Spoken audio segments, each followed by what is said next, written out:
Bonjour chers étudiants, nous allons aujourd'hui travailler essentiellement sur l'espace de travail du logiciel Illustrator.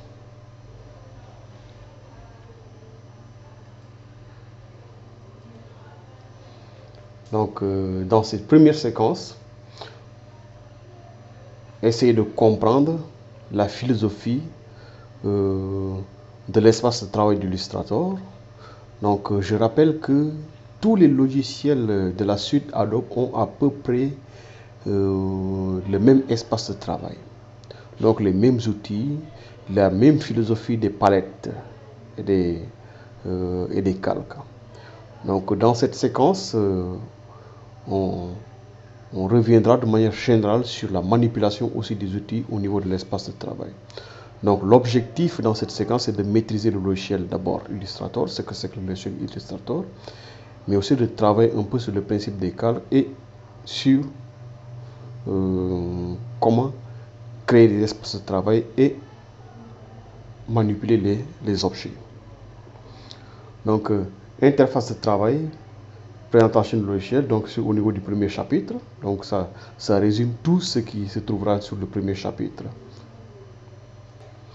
Donc l'espace de travail d'Illustrator est composé comme tous les autres espaces de la barre menu, une barre menu sur laquelle nous avons un certain nombre de menus, par exemple menu fichier, édition, etc. Donc après la barre menu, nous avons ici à côté la barre des outils. Donc rappelez-vous aussi, comme sur Photoshop, la barre d'outils se trouve à gauche de l'espace de travail. Et au niveau de la barre des outils, on a un certain nombre d'outils qui sont assemblés par type d'utilisation. Ici, nous avons des outils qui permettent de faire des sélections. Et des fois, sur chaque outil, sur certains outils du moins, vous avez un petit bout de flèche qui permet de visualiser les outils supplémentaires. Donc, le petit bout de flèche indique qu'il y a d'autres outils supplémentaires. Exemple, si je suis ici sur l'outil texte, l'outil texte est composé d'abord de l'outil texte lui-même, de l'outil texte captif, de l'outil texte curviligne, de l'outil texte vertical, de l'outil texte captif vertical, de l'outil texte curviligne vertical. Donc ça, c'est ce qui forme l'ensemble des outils texte. Nous avons aussi ici les calques de forme. Calque de forme, donc le premier outil, nous avons l'outil rectangle.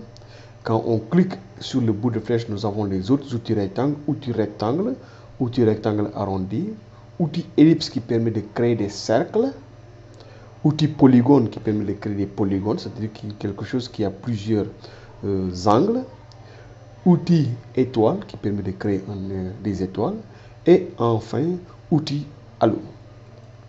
Nous avons juste à côté les outils qui permettent de créer des traits, outil arc, outil spirale. Okay.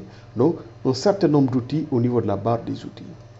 Donc si on descend un peu plus bas, nous avons le sélecteur de couleurs comme sur le logiciel de Photoshop. Donc vous avez vu qu'on n'est pas dépaysé en passant de logiciel Photoshop au logiciel Illustrator, qui lui est spécialisé dans le dessin vectoriel. Alors que Photoshop est un logiciel de retouche d'images. Donc faire la différence entre le logiciel Photoshop et le logiciel Illustrator. Je reprends. Le logiciel Illustrator est un logiciel de dessin vectoriel, alors que le logiciel Photoshop est un logiciel de retouche d'images. Donc, vers la droite, nous avons ce qu'on appelle les palettes. Les palettes sont des espaces qui permettent de manipuler un certain nombre de calques. Exemple, ici nous avons la palette calque. Donc quand je clique là-dessus, vous voyez que la palette apparaît vers la gauche. Je clique sur le bout de flèche pour ramener la palette. Donc la palette plan, je clique sur le bout de flèche, ainsi de suite. Donc si j'ai besoin d'une option sur la palette, je clique sur la palette pour voir les options que la palette présente elle-même. Une fois que j'ai fini de sélectionner les options, je clique ici pour remettre la palette. Et ces palettes-là sont des palettes par défaut. Vous pouvez les afficher en faisant quoi? En cliquant sur fenêtre et en sélectionnant le nom de la palette. Exemple, je vais sélectionner la palette Pathfinder. Pathfinder, je vois palette Pathfinder. Quand je clique, vous avez vu exactement, ça fait l'effet que nous venons de réaliser. Donc, je clique à nouveau sur la palette Pathfinder pour la cacher. Au milieu, nous avons l'interface de travail. L'interface de travail permet de visualiser ce que nous sommes en train de réaliser. Donc, il existe plusieurs espaces de travail. Quand vous cliquez sur fenêtre, vous allez voir espace de travail. Dans mon écran, je ne le vois pas ici, mais quand vous cliquez sur fenêtre, vous pouvez avoir espace de travail pour personnaliser votre propre espace de travail. Vous pouvez en créer ou bien réinitialiser votre espace de travail.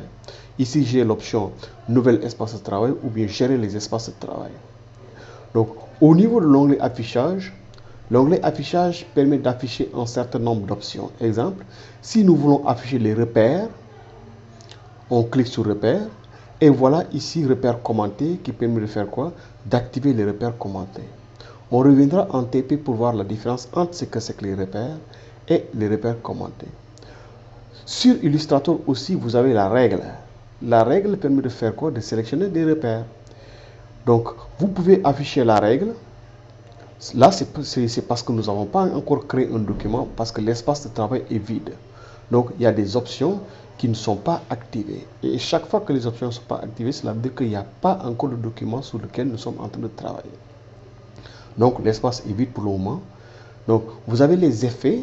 Au niveau de Illustrator, on a aussi un certain nombre d'effets. Exemple, l'effet 3D, sur lequel on va revenir en TP. Convertir en rectangle arrondi, en ellipse. Donc, si vous créez un calque de forme, vous pouvez le convertir en rectangle arrondi, etc. Donc, vous avez plusieurs nombres d'effets que vous pouvez tester sur Illustrator. Okay. Vous avez les sélections. Cet onglet, on le retrouve aussi sur Photoshop qui permet de faire quoi? De faire des sélections. Okay. Donc, en TP, on revient de manière beaucoup plus ample. Donc, pour le traitement de texte sur le document Illustrator, nous avons aussi l'onglet texte qui permet de faire quoi? De choisir les polices, de voir les polices qui sont choisies récemment. Okay, les corps de police, les glyphs, okay, sur lesquels nous allons revenir. Nous avons l'onglet objet qui permet de faire quoi? De transformer les objets, de transposer leur disposition. Exemple, un objet peut être en premier plan ou bien en arrière-plan.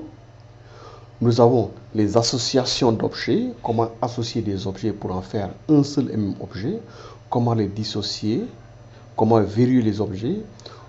C'est à ce niveau aussi qu'on va parler de ce que c'est pixeliser un calque de forme ou bien un calque d'image, ou aussi comment vectoriser un calque.